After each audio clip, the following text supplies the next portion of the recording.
축복의 경계선 시리즈 7번째 시간에 주시는 하나님 말씀은 구약 성경 중에 사무엘상 13장 8절에서 15절까지 말씀입니다.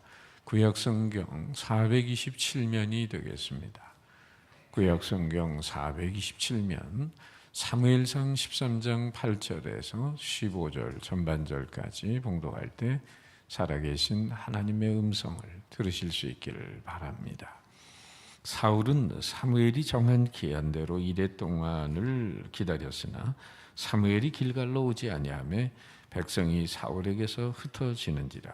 사울이 이르되 번제와 화목 제물을 이리로 가져오라 하여 번제를 드렸더니 번제 드리기를 마치자 사무엘이 온지라. 사울이 나가 맞으며 무난하매 사무엘이 이르되 왕이 행하신 것이 무엇이냐 하니 사울이 이르되 백성은 내게서 흩어지고 당신은 정한 날 안에 오지 아니하고 블레셋 사람은 믹바스에 모였음을 내가 보았으므로 이에 내가 이르기를 블레셋 사람들이 나를 치러 길갈로 내려오겠거늘 내가 여호와께 은혜를 간구하지 못하였다 하고 부득이하여 번제를 드렸나이다 하니라.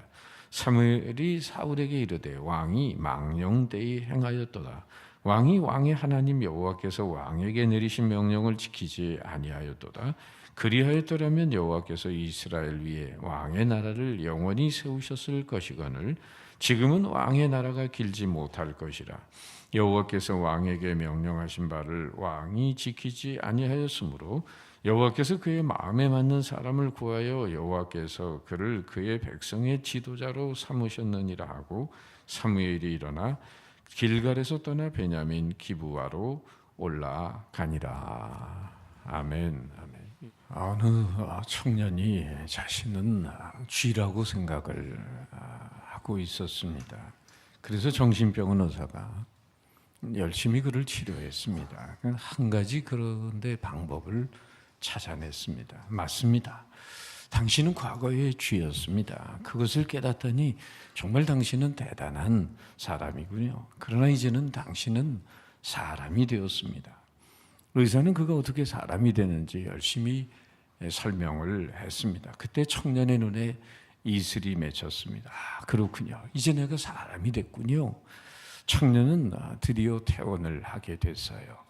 그러나 의사가 미처 기뻐하기도 전에 병원 문을 나서던 이 청년이 바로 다시 병원으로 뛰어들어옵니다. 벌벌 떨면서 의사에게 이렇게 말하는 거예요. 선생님, 병원 앞에 고양이가 한 마리가 앉아 있어요.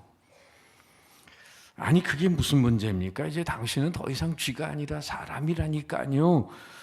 청년이 의사의 눈치를 살피면서 말했습니다. 저도 알고 있어요. 이젠 제가 변화되었다는 걸, 더 이상 제가 쥐가 아니라는 걸 잘 압니다. 그러면서 미심적인 표정으로 의사에게 말합니다. 선생님, 그렇지만은 저 고양이도 제가 쥐가 아니라는 걸 알까요? 참 걱정도 팔자죠.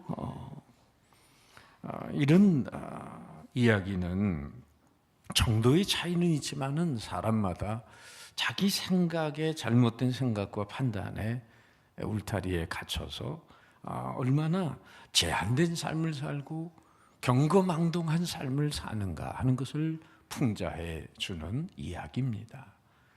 오늘 본문의 잘못된 판단과 행동으로 인해 자신의 운명을 불행하게 재촉하는 한 사람이 있습니다. 그는 이스라엘의 초대 왕 사울이었습니다. 사울 왕이 이제 선지자 사무엘이 찾아오게 되자 그는 인사를 하면서 마중을 나갈 때 선지자가 이렇게 사울에게 말합니다. 사울에게 말하는 말씀을 보세요. 사무엘상 13장 13절 14절입니다. 왕이 망령되이 행하였도다. 왕이 왕의 하나님 여호와께서 왕에게 내리신 명령을 지키지 아니하였도다. 그리하였더라면 여호와께서 이스라엘 위에 왕의 나라를 영원히 세우셨을 것이거늘 지금은 왕의 나라가 길지 못할 것이라.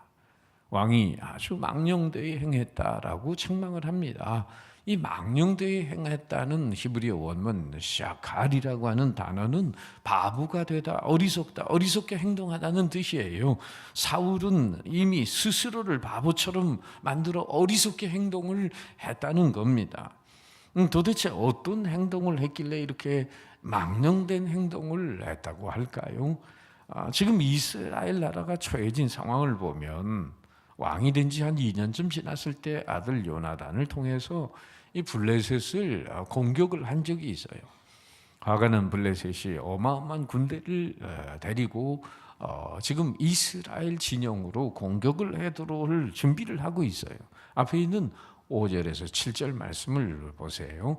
블레셋 사람들이 이스라엘과 싸우려고 모였는데 병거가 3만이요 마병이 6천 명이요 백성은 해변에 모래같이 많더라. 그들이 올라와 베다원 동쪽 믹바스의 진인을 치매 이스라엘 사람들이 위급함을 보고 절박하여 굴과 수풀과 바위 틈과 은밀한 곳과 웅덩이에 숨으며 어떤 히브리 사람들은 요단을 건너 갓과 길르앗 땅으로 가되 사울은 아직 길갈에 있고 그를 따른 모든 백성은 어떻게 떨고 있더라. 저 뒤에 아까 읽은 15절 끝에 보면은 사울왕과 함께 남은 인원은 600명밖에 없다고 했습니다. 그런데 지금 블레셋의 군대가 얼마나 많습니까? 수만 명이 지금 진을 치고 공격을 해오려고 하니 이 블레셋 군대 앞에서 이스라엘 백성들은 고양이 앞에 쥐처럼 떨고 있는 거예요. 사울왕이 이런 난국을 타개하기 위해서 뭔가를 하긴 해야 되겠는데 우선 당시의 선지자인 사무엘이 오기를 기다리면서 사무엘이 오면 하나님께 제사를 드리면서 하나님의 도움을 구하고자 했습니다. 그런데 일주일이나 지체하면서 사무엘 선지자가 뒤늦게 와요. 오늘 그러니까 여기 9절에 보면 번제와 화목제를 제물을 가져오라 하더니 제사장만이 드릴 수 있는 제사를 이 왕이 대신 드려버리고 말았습니다. 그리고 이 번제 드리기를 마치자 사무엘 선지자가 도착을 했는데 왕은 왕으로서 도저히 해서는 안 되는 일을 하게 되므로 하나님은 왕을 버리시고 하나님 마음에 맞는 다른 사람을 지도자로 세우겠다는 예언을 받게 됩니다. 자, 그러니까 여러분 여기 하나님의 마음에 맞는 사람이란 누굴까요? 물론 나중에 다윗이 되긴 하지만은 여기서 말하는 하나님의 마음에 맞는 사람은 겸손히 하나님의 말씀에 순종하는 사람이죠. 자기 본분과 자기 지위를 잘 지키는 사람입니다. 그런데 그 하나님의 뜻을 따르지 않고 겉으로 드러나는 종교적 행위에 집착만 하는 것을 하나님은 죄라고까지 말씀하세요. 몇 장 넘어가면 사무엘상 15장에 보면 또 전리품을 취하고 그리고 자기 기념비를 세우는 등 이 탐욕과 교만에 휩싸이게 된 사울 왕에게 선지자 사무엘이 하는 말씀을 좀 들어보세요. 여기 15장 22절 23절 말씀입니다. 같이 한번 읽겠습니다. 시작. 사무엘이 이르되 여호와께서 번제와 다른 제사를 그의 목소리를 청종하는 것을 좋아하심같이 좋아하시겠나이까. 순종이 제사보다 낫고 듣는 것이 수양의 기름보다 나으니 이는 거역하는 것은 점치는 죄와 같고 완고한 것은 사신 우상에게 절하는 죄와 같음이라. 왕이 여호와의 말씀을 버렸으므로 여호와께서도 왕을 버려 왕이 되지 못하게 하셨나이다. 이 말씀 잘 보세요. 하나님이 기뻐하는 건 그런 하나님의 말씀을 순종하는 것을 진짜로 기뻐하는 거지, 그런 말씀에 순종도 없이 번제와 제사를 드리는 이 자체를 하나님이 기뻐하는 게 아니다. 만약에 순종 없이 형식적인 제사만 드린다면 그건 정말 점치는 그런 죄를 범하는 것 같고 그런 우상의 절을 하는 죄와 같이 취급이 된다. 이렇게 말씀하는 거예요. 자, 여러분, 사울왕이 이렇게 망령된 행동을 하게 된 이유가 도대체 뭘까요? 왕으로서 왕이 할 일이 있고 제사장은 제사장 할 일이 있는데 이 판단의 경계선을 넘어 말씀에 불순종하게 되는 이유가 도대체 뭐가 되겠어요? 여기 사무엘이 야단을 치자 부득이해서 제사를 드렸다라고 지금 변명하는 말씀이 있어요. 11절 12절 보세요.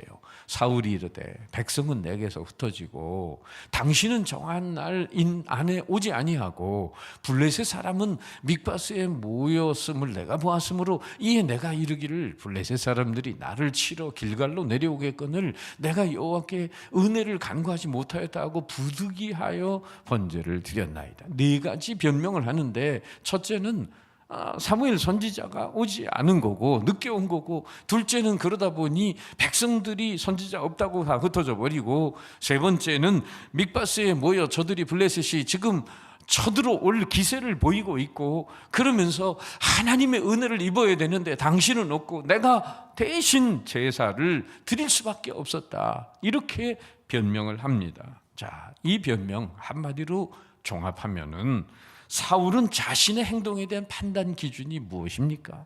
오로지 주변 환경과 자기 생각, 여기에 매여 있는 겁니다. 물론 사람은 환경을 떠나서 살 수 없습니다. 환경과 더불어 살아가는 존재입니다. 환경과 더불어 사람은 세 종류의 사람이 있어요. 첫 번째는 환경 지향적인 인간입니다. Other orientation, 이런 외적인 조건에 지배되고 주도되고 종속되어 살아가는 사람이죠. 두 번째는 자기 지식과 자기 경험 지향적 인간입니다. 셀프 오리엔테이션, 자기가 기준이 되고 언제나 자기가 중심이 되고 자기에 의해서 세상을 보고 판단하고 자기가 주도한다고 생각하는 사람이죠. 세 번째 사람은 신앙 지향적 인간, 페이스 오리엔테이션, 모든 것을 하나님께 믿음을 가지고 신앙적 관점에서 이해하고 생각하고 판단하고 행동하는 그런 사람이죠. 그렇다면 오늘 성경에 나오는 사울왕은 어떤 사람일까요? 이렇게 표현할 수 있어요. 환경을 보고 자신을 보는 사람. 따라합시다. 환경을 보고 자신을 보는 사람. 하나님의 은혜 아래 살기는 해요. 하나님 믿으면서도 그냥 주변 상황에 따라 믿음의 지수가 달라지는 사람이 일명 환경 예속형의 인간입니다. 완전히 주변 환경에 따라서 내가 좌우되고 종색두고 끌려가면서 살아가는 사람입니다. 사울왕도 한때는 신앙이 좋았어요. 겸손과 순종으로 그렇게 살았기에 이스라엘의 초대 왕이 됩니다. 그러나 지금 한 나라의 왕이 되어 있으면서도 블레셋이 쳐들어온다는 소식을 듣고는 고양이 앞에 쥐처럼 떨고 있어요. 불안과 두려움과 낙담이 그 마음을 감싸고 있어요. 사실 그 이유는 다른 데 있는 게 아니에요. 어느새 마음이 교만해져서 하나님을 의지하는 마음이 떠났기 때문입니다. 하나님 대신에 자신과 세상을 의지하는 인간이 되어버렸어요.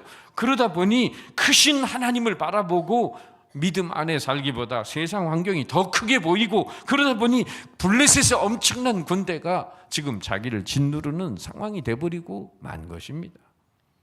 우리가 잘 아는 대로 다윗은 그 골리앗과 싸우러 나갈 때 바로 그 골리앗도 크지만은 더 크신 세상을 창조하신 전능하신 하나님을 믿음의 눈으로 바라보고 가니 그놈이 내 돌에 맞을 면적이 너무 많은 놈으로 밖에는 안 보인다고 했잖아요.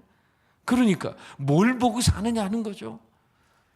북극의 큰 섬 그린랜드를 배로 여행을 하면 이 거대한 얼음 빙산이 바다에 떠다니는 걸 보는 그 모습이 아주 장관이라고 합니다. 좀 가본 적은 없지만 우리가 아는 대로 이 빙산이라고 하는 것은 물속에 7배, 8배의 크기가 더 들어있어요. 그 더 큰 부분이 물속에 잠겨 있는데 그 빙산은 바다 밑에 조류를 따라서 움직여 간다고 합니다. 그런데 이 큰 빙산 말고 작은 얼음 덩어리들이 바다 위에 떠 있는 작은 얼음 덩어리는 이 빙산과는 다른 방향으로 움직여 간다는 거예요. 왜 그럴까요, 여러분? 그 이유가 뭘까요? 큰 빙산은 바다 밑에 조류를 따라 움직이지만 작은 얼음 덩어리들은 바닷물 표면에 불고 있는 바람에 의해서 움직이기 때문이랍니다. 마찬가지로 우리 신앙생활 자칫하면 하나님의 깊은 말씀에 의해서 은혜를 따라 움직이기보다는 세상 부는 바람대로 움직여 갈 수 있다는 사실이죠. 지금 성경에 나오는 사울왕이 바로 그런 사람이 하나님의 은혜를 따라 있기 때문에 세상 환경에 부는 바람대로 밀리면서 그 마음의 불안과 두려움이 흔들리고 있는 것입니다. 또 어떤 사람은 이 자기 지식과 자기 경험이 주도를 합니다. 자기가 아는 건 있는 거고 모르는 건 없는 거예요. 철저하게 자기 과거의 지식과 경험에 뿌리를 내리고 자기 과거 중심적으로 살아가요. 내가 못하는 건 다 못하고, 그러니 얼마나 미련한 생각이에요. 내 능력, 내 지식, 내 경험에 집착을 하고 그 이상의 세계를 보지도 못하고 사는 철저하게 자기 주도적인 인생이 있어요.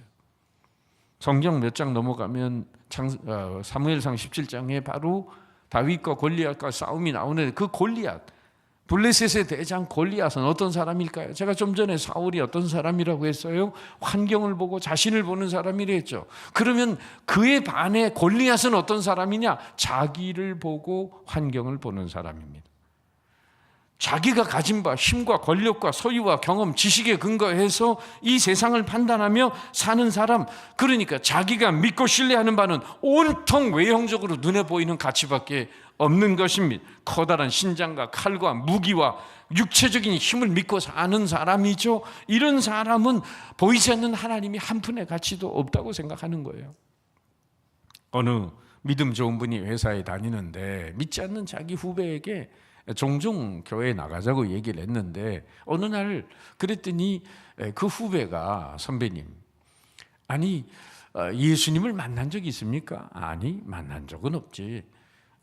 육신적으로 만난 적 있냐고 물으니까 그런 적 없지. 그러면 예수님을 만났다는 사람을 만난 적이 있습니까? 아니, 그런 사람도 없지. 아니, 그렇다면 이 선생님, 저 선배님은 이 사람 저 사람 그냥 근거도 없이 내려오는 추상적인 사실에 그 믿음을 근거하고 있는 거 아닙니까? 막연한 그런 구상에다가 어떻게 내 영혼을 맡길 수 있겠습니까?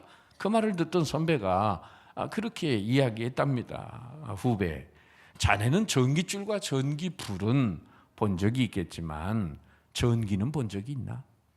전기는 본 적이 있어? 아니요. 그러면 전기를 봤다고 하는 사람을 자네는 본 적이 있나? 아니요.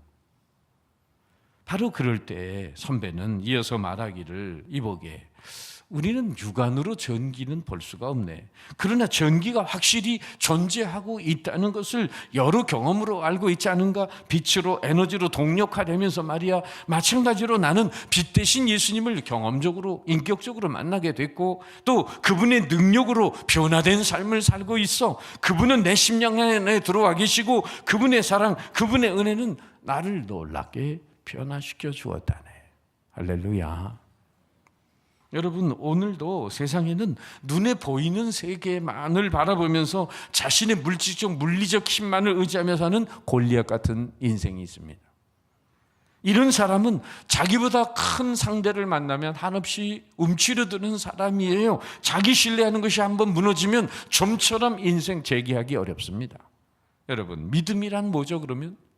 믿음의 정의를 오늘 말씀 속에서 어떻게 내릴 수 있을까요? 믿음이란 자기 생각, 자기 판단을 내려놓고 예수님 뜻에 순종하는 겁니다. 말씀에 순종하는 거죠. 이게 믿음입니다. 그러면 불순종은 뭘까요? 불순종은 예수님보다 자기 자신의 생각을 앞서는 것, 그러면서 주변 상황을 바라보는 것, 바로 이것이 불신앙이라는 거예요. 진정한 믿음은 주변의 상황을 보기 전에 주님을 바라보는 것이고, 내 생각보다 하나님의 말씀을 더 의지하는 것이 진정한 믿음이라는 거예요. 공중 화장실에 어떤 사람 가서 앉아 있는데, 또 낙서들을 많이 하잖아요. 공중 화장실에 앉아서 보니까 뒤를 바라서 있대요. 그래서 또 앉아가지고 또 고개를 돌려서 뒤를 봤더니 왼쪽을 봐라 그러더래요. 또 왼쪽을 봤더니 오른쪽을 봐라. 그래서 오른쪽을 봤더니 위를 봐라 이렇게 써 있대요. 위를 봤더니 이렇게 써 있더래요. 두리번거리지 말고 한눈 팔지 말고 똑바로 앞을 보고 살아 임마. 공중 화장실에서도 은혜를 받으신 거죠. 아프리카의 성자로 불린 슈바이처는 이런 말을 했습니다. 낙관적인 사람은 사방에서 청신호를 본다. 그러나 비판적인 사람은 반대로 항상 붉은 신호를 본다. 그런데 하나님을 믿는 사람은 생명이다. 그래서 오직 예수 그리스도만을 바라본다. 바로 사울왕은 블레셋의 위협을 받으면서 차분하게 하나님의 때를 기다리지 못하고 스스로 블레셋과 싸워보겠다고 하면서 오히려 하나님의 명령을 어겨버리고 말았습니다. 상황이 어려워지자 자기 판단, 자기 생각, 자기를 더 의지한 거예요. 그러니까 오늘 사울왕이 판단의 경계선을 넘어 제사장만이 드리는 번제를 드리는 망령된 행동을 함으로 자기 운명을 재촉하게 된 이유는 바로 그 판단 기준이 온통 내게 주어진 주변 상황과 자기 생각에 근거하고 있다는 사실입니다. 여러분, 우리 또한 판단의 경계선을 넘지 않고 주제 파악을 하면서 하나님께 영광 돌리는 삶을 어떻게 살아갈 수 있겠습니까? 아시는 대로 그런 모델을 우리 성경에서 발견할 수 있습니다. 바로 14절에 선지자 사무엘이 표현한 대로 그의 마음에 맞는 사람, 그는 누구냐면 바로 다윗입니다. 훗날 사울왕이 비참한 최후를 맞이하게 되고 결국 이스라엘의 두 번째 왕으로 다윗이 등극을 하지 않습니까? 물론 다윗도 완전한 사람 아니에요.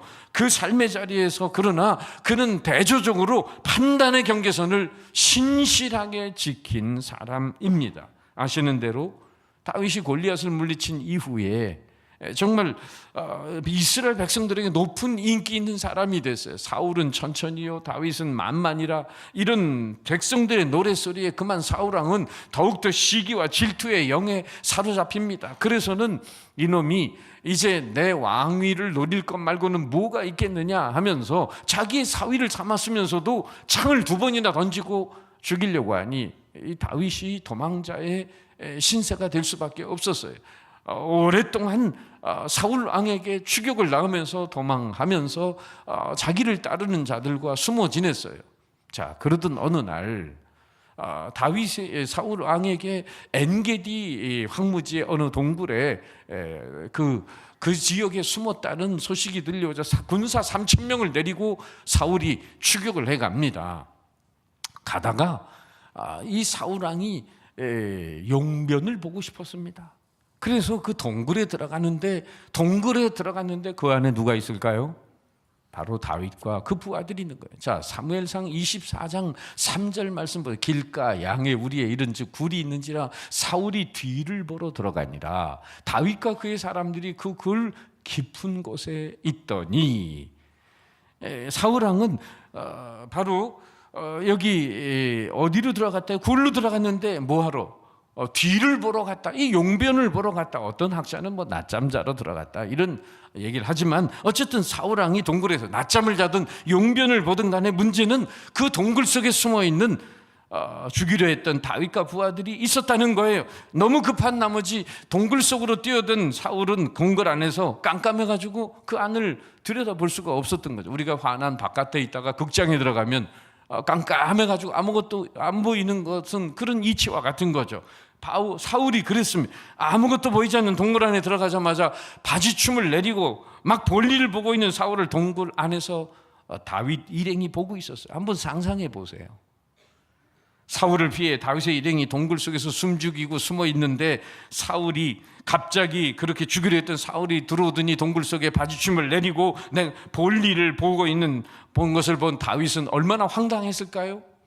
원수는 외나무 다리에서 만난다더니 정말 이렇게 사울왕과 다윗이 동굴 속에서 만나는 건 우연이 아닐 것입니다. 오늘 우리에게도 이 다윗이 처해졌던 상황과 같은 상황이 다가올 수 있습니다. 그러나 문제가 되는 것은 우리에게 주어진 환경을 어떻게 해석하느냐는 거예요.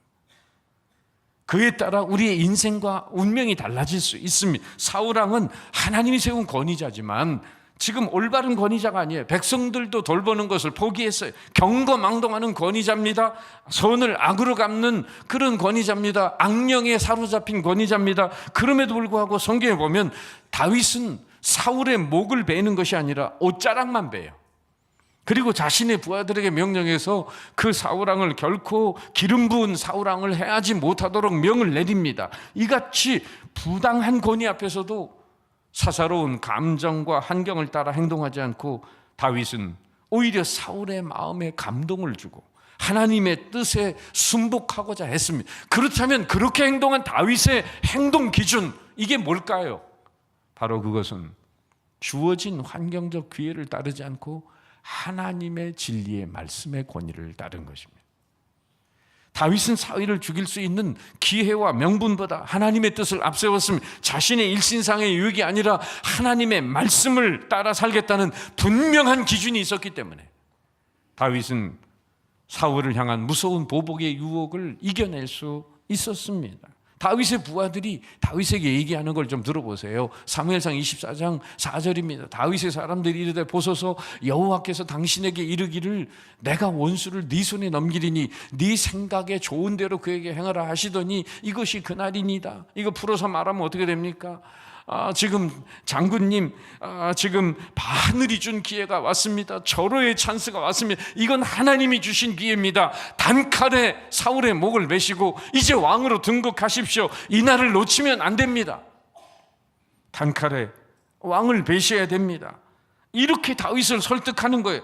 다윗의 사람들이 보기에 지금의 상황은 하나님이 주신 기회라고 여겨졌어요. 두 번 다시 찾아올 기회이기 때문에 이걸 놓치다 보면 우리가 당할 수 있고 다윗 장군이 죽을 수도 있습니다.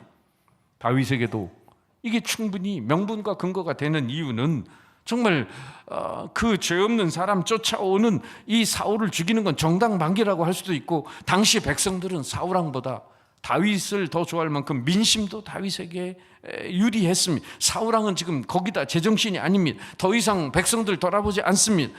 더구나 다윗은 이미 선지자로부터 차기 대권 주자로 기름 부음을 받은 인물입니다. 그래서 부하들은 이런 명분을 가지고 있기 때문에 다윗에게 사울을 죽이자고 종용하는 거예요. 다윗은 주변 사람들이 주장하는 그런 환경적 기회를 따르지 않고 진리를 따랐습니다. 다윗은 진리와 명분에 따라서 자기의 하나님의 뜻을 자의적으로 해석하고 적용하는 사람들의 주장을 따르지 않았어요. 하나님의 사람으로 하나님의 진리로 모든 상황을 판단하기를 원했습니다. 24장 6절을 자세히 보세요. 자기 사람들에게 이르되 내가 손을 들어 여호와의 기름 부음 받은 내 주를 치는 것은 여호와의 금하시는 것이니 그는 여호와의 기름 부음을 받은 자가 됨이라 하고, 다윗이 사울을 죽이지 않기로 작정한 이유가 뭐죠? 우선 살인은 10계명 중에 제6계명 6번째 계명을 어기는 겁니다. 그리고 하나님이 기름 부어 세운 종은 해하지 말라고 말씀하셨습니다. 하나님이 금하신 일입니다. 더군다나 원수를 갚는 것은 그것도 레위기 11장에 보면 자신에게 하나님께 맡기라고 말씀하셨습니다. 그러니까 다윗은 철저하게 자기에게 호기가 왔음에도 불구하고 말씀에 따라서 자기의 주어진 상황을 함부로 판단하고 행동하지 않았다는 겁니다. 오늘 세상의 성공 철학은요, 모든 기회를 다 이용하라고 우리에게 유혹합니다. 성공주의 이름으로, 적극주의 이름으로, 결과주의 이름으로 뭐로 가도 서울만 가면 된다라는 식의 논리로 아우성을 칩니다. 그러나 여러분, 모든 것이 하나님의 기회가 아니라는 것을 명심하셔야 됩니다. 이런 말이 있죠. 방법이 목적을 배신합니다. 따라합시다. 방법이 목적을 배신합니다. 여러분, 아무리 좋은 목적을 세워도 방법이, 수단과 방법이 바른 것이 아니면은 그 올바른 목적을 잘못된 방법이 배신을 하고 만다는 거예요. 그런 면에서 다윗의 부하들은 중요한 실수를 하고 있는데 바로 여호와께서 당신에게 이르시기를 내가 네 원수를 네 손에 넘기리니 네 생각에 좋은 대로 그에게 행하라, 하나님 말씀을 하는 것 같이 지금 하나님이 주신 기회라고 전하고 있지만 하나님 그렇게 말씀하신 적 없습니다.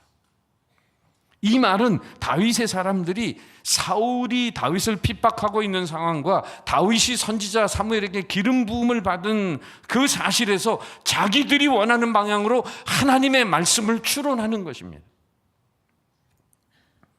어느 남자가 약국에 들어가면서 말을 했어요. 약사에게 딱국질 멈추는 약 좀 주세요. 그랬더니 잠시만요. 약사는 약을 찾는 처럼 하다가 그 남자의 뺨때기를 확 후려 갈긴 거예요. 그러면서 약사가 웃으면서 딸꾹질 멈췄죠. 그랬더니 그 남자가 눈물을 글썽이면서 내가 아니라 우리 마누라인데.